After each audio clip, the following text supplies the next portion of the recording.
Olá, amigo do Automotor. Este é um episódio que eu aguardava com muita ansiedade, por envolver um piloto de personalidade única na Fórmula 1. Chegou a hora de falar de Niki Lauda, um cara talentoso, focado, metódico, às vezes até meio chato, como ele mesmo se assumia. Mas, acima de tudo, uma pessoa extremamente fiel às suas convicções. Por mais de uma vez, Lauda teve que dar a volta por cima, tanto na carreira de piloto, quanto fora das pistas como empresário e dirigente esportivo. E fez isso brilhantemente. É o que a gente vai relembrar a partir de agora neste vídeo. Está no ar o 7º episódio da série Lendas do Automobilismo.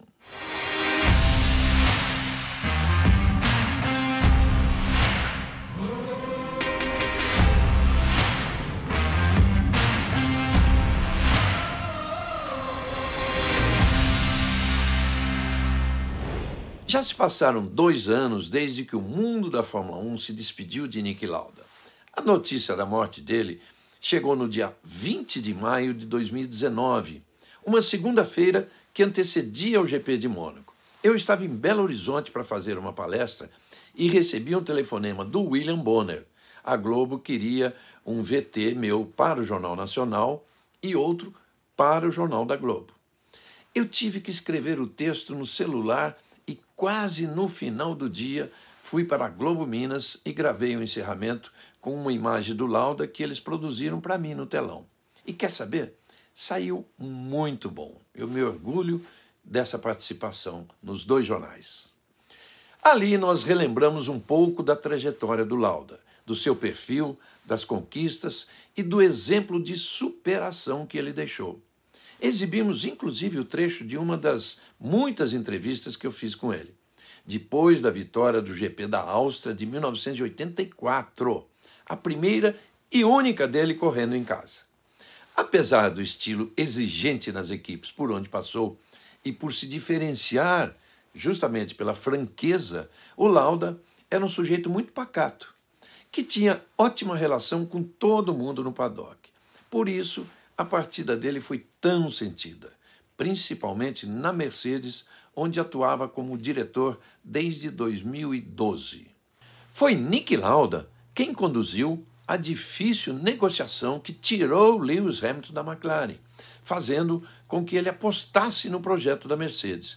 Olha só, numa época em que a equipe ainda não era nem candidata ao título. A atuação como dirigente ao lado de Toto Wolff mudou e ajudou a Mercedes a pavimentar o caminho que resultaria, nos anos seguintes, no maior domínio que a Fórmula 1 já viu, com 8 títulos consecutivos de construtores. Isso não quer dizer que a convivência entre os 2 austríacos tenha sido fácil.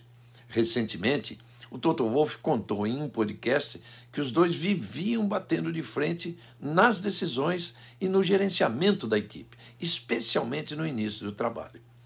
Percebendo a fervura da situação, a própria Mercedes convidou os 2 para uma reunião na sede em Stuttgart, na Alemanha, e eles encontraram juntos uma solução. Como Niki Lauda sempre acordou muito cedo, ele passou a ir à fábrica pela manhã, e o Toto Wolff dormia um pouco mais e só assumia o turno da parte da tarde. Assim, a coisa começou a funcionar e Lauda se tornou o melhor amigo de Toto Wolff dentro da Fórmula 1 em seus últimos anos de vida. Antes de seguirmos com a história maravilhosa do Niki Lauda, é importante dizer que quem traz esse conteúdo para você é o Autocompara. Na hora de proteger você e seu carro, encontre as melhores seguradoras do mercado de um jeito rápido, seguro e 100% digital com Autocompara. A Mercedes foi o case de sucesso do Lauda como dirigente, mas antes ele havia falhado 2 vezes nessa posição. Trabalhou como consultor da Ferrari no início dos anos 90, quando a equipe estava em péssima fase, e depois assumiu a Jaguar em 2001. Também sem conseguir gerar os resultados que os executivos esperavam.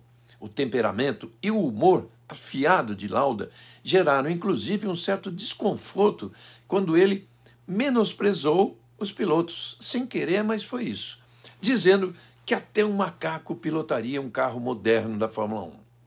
Ele se referia, claro, à ajuda eletrônica que não existia na época dele, mas não mediu bem as palavras, vamos lá. E na tentativa de mostrar que estava certo, o Niki Lauda ainda decidiu provar na pista. Assumiu o cockpit do carro em janeiro de 2002 para um teste em Valência, na Espanha. E depois de rodar 2 vezes em apenas 3 voltas, ele reconheceu que as coisas não eram bem do jeito que pensava.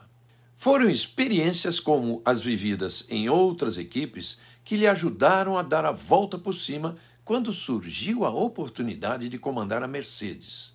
Como piloto, a determinação do Lauda já é amplamente conhecida por todos os fãs do automobilismo, até pelos mais jovens, por causa do filme Rush, aquela produção maravilhosa que mostra a disputa entre ele e James Hunt na temporada de 1976. Mas os obstáculos na vida de Lauda começaram bem antes disso, já dentro de casa, assim que decidiu ser piloto. Mesmo tendo nascido em uma família rica, não contou com qualquer apoio financeiro para começar a carreira. E quando isso aconteceu, ele chegou, inclusive, a cortar relações com os pais. O dinheiro para estrear na Fórmula 1 veio por meio de um empréstimo bancário no valor de 30 mil libras na época, o que, em valores atualizados, representa algo em torno de 300 mil libras, ou 1.900.000 reais. O curioso é que, com esse dinheiro, hoje em dia, não se consegue correr nem na Fórmula 4. Mas, na época, foi o suficiente para ele conseguir uma vaga na equipe March. Era hábito, então, dos pilotos da Fórmula 1 correrem também de Fórmula 2, porque não eram tantas corridas na Fórmula 1. E ali ele conseguiu alguns bons resultados, mas na Fórmula 1, não. A vida do Lauda só começou a mudar mesmo quando ele assinou com a equipe inglesa BRM em 1973. Era uma equipe de meio do pelotão, o que lhe permitiu andar em terceiro no GP de Mônaco. E foi esta corrida que chamou a atenção dos times grandes, entre eles a Ferrari. A equipe italiana tinha acabado de contratar o suíço Clay Regazzoni, também da BRM, para o campeonato de 74. E o comendador Enzo Ferrari perguntou para o próprio Regazzoni o que ele achava do Niki Lauda. O comendador só ouviu elogios e, com isso, Lauda acabou sendo também contratado. Foi uma decisão que não demorou para mostrar resultados. Logo de cara, o Lauda já conquistou um pódio na abertura do Campeonato Mundial na Argentina. Na terceira corrida, que foi na África do Sul, ele fez a primeira pole position. E na corrida seguinte, quer dizer, a quarta dele na Ferrari, na Espanha, veio a primeira vitória. Era muito mais do que se esperava. Chegou então a ser vice-líder do campeonato, mas por alguns abandonos não conseguiu brigar diretamente pelo título com o Emerson Fittipaldi até o final da temporada. Já em 1975 foi um passeio. Ganhou o campeonato com folga. 5 vitórias e 9 pole positions em 14 etapas. Virou ídolo da torcida italiana. O ano de 1976 foi aquele marcado pela disputa entre ele e James Hunt, que rendeu o roteiro do filme Rush. Aliás, quem não viu precisa ver. No meio daquele ano, ele sofreu um gravíssimo acidente em Nürburgring, numa prova em que não queria correr porque chovia no início e a pista de Nürburgring era extensa demais caso alguém precisasse de socorro. No acidente, ele foi socorrido pelos próprios pilotos, inclusive o Emerson. Além de ter o corpo queimado enquanto ele estava dentro do carro em chamas, Lauda inalou gases tóxicos, o que, por muito pouco, não tirou a vida dele. Um padre chegou a ser chamado para lhe dar extrema unção no hospital. E eu me lembro do próprio Lauda contando mais tarde que, enquanto estava em recuperação, ele tentava não dormir porque achava que, se dormisse, poderia morrer. Foi muita vontade de viver. Alguns pilotos até chegaram a ser procurados para ocupar a vaga de Lauda na Ferrari no restante da temporada, inclusive o Emerson Fittipaldi, que nessa época estava na Copersucar. Mas logo a determinação do Niki Lauda não deixou a Ferrari pensar por muito tempo. 43 dias apenas depois do acidente, ele já estava de volta ao cockpit para disputar o GP da Itália e de volta à briga pelo título. Essa disputa durou até a última corrida do ano no Japão. E ali naquele dia chovia muito forte. Eu estava lá em Fuji. A pista estava em condições bem piores que aquelas de Nürburgring e ele tentou de tudo para que a largada fosse adiada, mas foi voto vencido. A corrida começou e ele só precisava chegar na frente do Hunt para ser campeão. Mas na segunda volta entrou no box e abandonou. Foi bastante criticado por toda a imprensa italiana. Mas, na verdade, aquele foi um gesto de coragem para alguém que tinha sobrevivido por milagre 2 meses antes. O motivo de sua decisão? Ele havia entendido simplesmente que existia coisa muito mais importante no mundo do que um título mundial, como a própria vida. E no ano seguinte devolveu aos torcedores ferraristas a alegria de um título mundial. Mesmo sendo campeão, ele trocou a Ferrari pela Brabham, onde acabou permanecendo por 2 temporadas. No segundo ano, 79, ele teve que encarar o jovem Nelson Piquet dentro do mesmo time e o Piquet estava cheio de moral na Brabham. Quando estava terminando o campeonato, em pleno meio de um treino livre no Canadá, ele saiu do carro e disse que sua carreira estava encerrada. Era mais uma de suas atitudes surpreendentes. Nessa época, ele tinha 30 anos de idade e resolveu cuidar da empresa aérea que havia criado em abril daquele ano, a Lauda Air. Você pode achar que já viu tudo sobre a história de Lauda, mas não, tem muito mais ainda. Inclusive, uma outra grande volta por cima. Depois de 3 anos, a Lauda Air entrou em crise. Nessa época, ela até já voava só como táxi aéreo e esteve bem próxima da falência. Foi uma motivação para a Lauda voltar a correr. Se fosse qualquer outro, poderia ser bem difícil encontrar lugar em uma equipe boa, mas era Niki Lauda. Ele recebeu uma proposta milionária da McLaren para assumir um dos carros a partir de 1982 e acabou aceitando. Voltou em grande forma. Logo no terceiro GP em Long Beach, ele venceu. E 2 anos depois, chegaria então ao seu terceiro título mundial, derrotando seu companheiro, ninguém menos do que Alain Prost, por meio ponto. Vocês devem conhecer a história do GP de Mônaco daquele ano. Debaixo de muita chuva, a corrida foi encerrada com apenas 31 das 76 voltas previstas. E isso deu a vitória a Alain Prost quando Ayrton Senna, correndo pela primeira vez em Mônaco e com a fraca equipe Toleman, estava perto de assumir a liderança. Com esta polêmica decisão da direção de prova, o regulamento diz que os pontos devem ser contados pela metade. Com isso, o vencedor, que foi Prost, recebeu apenas 4,5 pontos em vez de 9. Foi o que faria a diferença lá na frente, no último GP em Portugal, quando Lauda ganhou o título por meio ponto. Se aquela corrida de Mônaco tivesse continuado, mesmo que o Prost fosse superado por Senna e chegasse em segundo, ele teria marcado os 6 pontos. E 4 meses depois teria sido campeão. E olha que seria o primeiro título dele. O fim de semana de Mônaco também trouxe uma passagem muito divertida entre Lauda e Senna. Era apenas a 6ª corrida do Ayrton na Fórmula 1. E durante a primeira sessão de classificação, na época, tinham 2, uma na sexta e outra no sábado. Ele acabou atrapalhando a volta rápida do Lauda. Aí, os dois se encontraram nos boxes e o Lauda, claro, foi tirar satisfações. Só que o Senna simplesmente mostrou o dedo do meio, querendo dizer que ele não era uma pessoa fácil de ser intimidada. Tudo bem, o Lauda virou as costas e foi embora. No sábado, depois de completar a sua volta rápida, foi Lauda quem tirou o pé do acelerador e ficou esperando para, de propósito, atrapalhar a volta de Ayrton.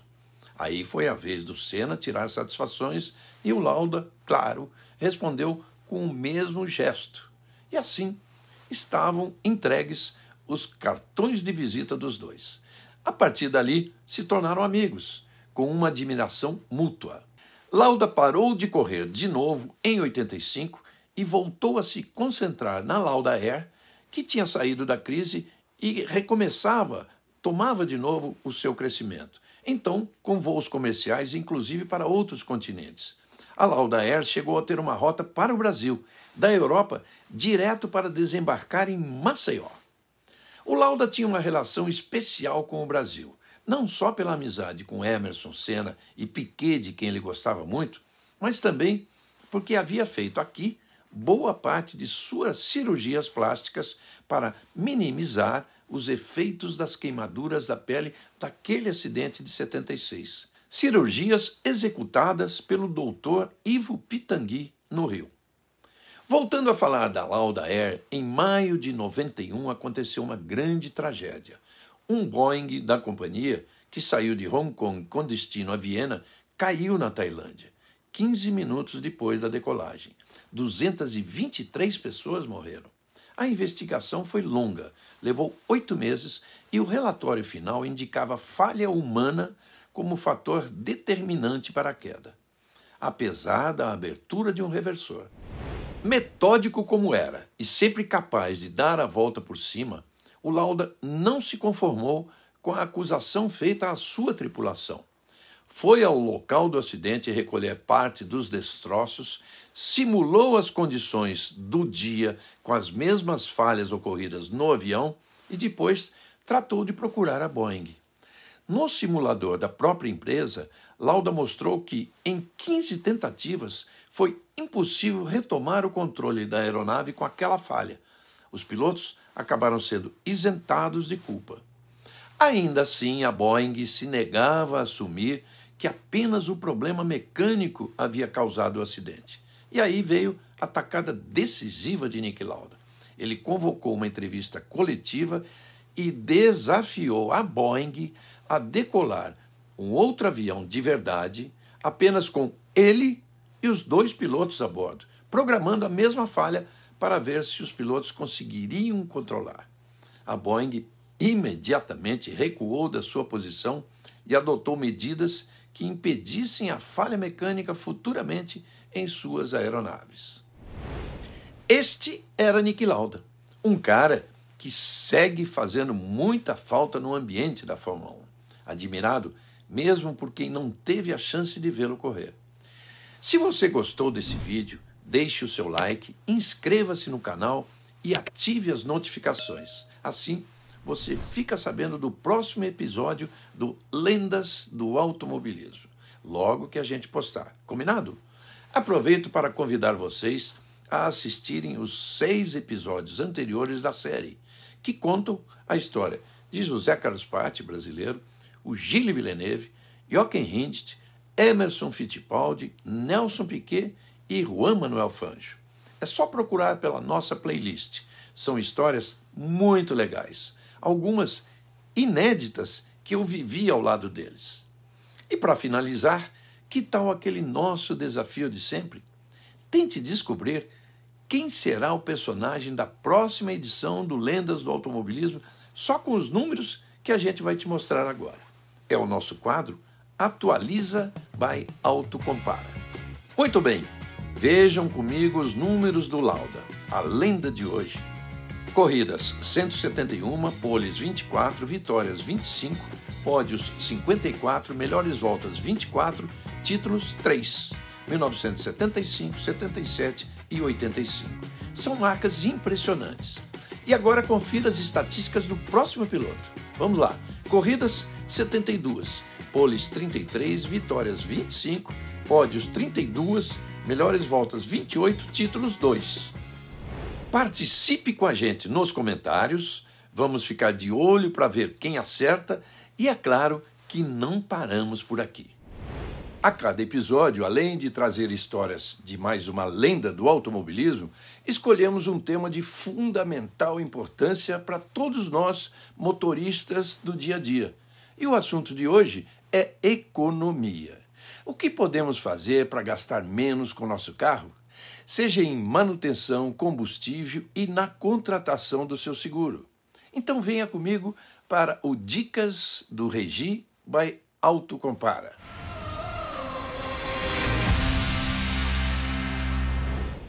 A lenda Niki Lauda teve uma trajetória das mais interessantes entre os pilotos que passaram pela Fórmula 1. Nas pistas, passou por várias equipes como piloto e também, como vocês viram, como consultor técnico.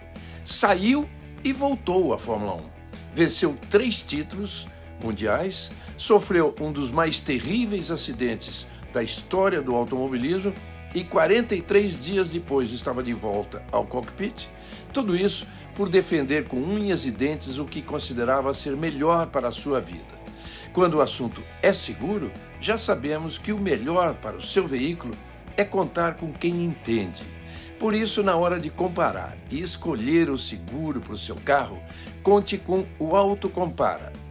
Hoje no quadro Dicas do Regi by Autocompara, mostraremos algumas formas de economizar com o seu carro, evitando gastos excessivos. Questões como custo com gasolina, manutenções e problemas no veículo que podem custar muito. Por isso é importante termos o conhecimento das melhores práticas e assim evitar esses gastos extras. Algumas dicas são bastante simples de seguir e ainda garantem a sua segurança no trânsito. Com o preço da gasolina nas alturas, a escolha do combustível é um dos principais fatores. Você sempre deve ir a um posto naquele em que você confia. Avalie o rendimento do combustível no carro. Compare os postos com melhores preços e ofertas para o seu veículo. Assim é possível não apenas economizar na hora de abastecer, mas também de evitar problemas com desperdícios e desgastes do motor. Falando um pouco mais de atitudes no momento de dirigir, evite sempre movimentos bruscos enquanto estiver ao volante. Não é necessário acelerar demais quando o semáforo está verde ou quando está abrindo, ou então fazer curvas em alta velocidade como se estivesse na Fórmula 1. Movimentos como esses podem sim causar alto gasto de combustível, além, claro, de danos ao veículo. Dirigir de forma responsável também auxilia o motorista a se manter em segurança, o que é ainda mais importante. Como sempre deve acontecer nas ruas ou nas pistas de corrida, tenha atitude preventiva, pensando em você mesmo e nos outros motoristas que estão nas ruas. Aí você garante que tudo vai funcionar corretamente. Certifique-se também de que os pneus estejam calibrados, de que tudo esteja em ordem com os freios. Problemas como esses provocam riscos para o motorista e os passageiros e ainda podem gerar mais gastos. A manutenção do veículo sempre em dia diminui muito o risco de acidentes que podem ser causados pelo mau funcionamento de algum componente do carro. Por isso, programe vistorias periódicas com o seu carro numa oficina ou quem entende disso.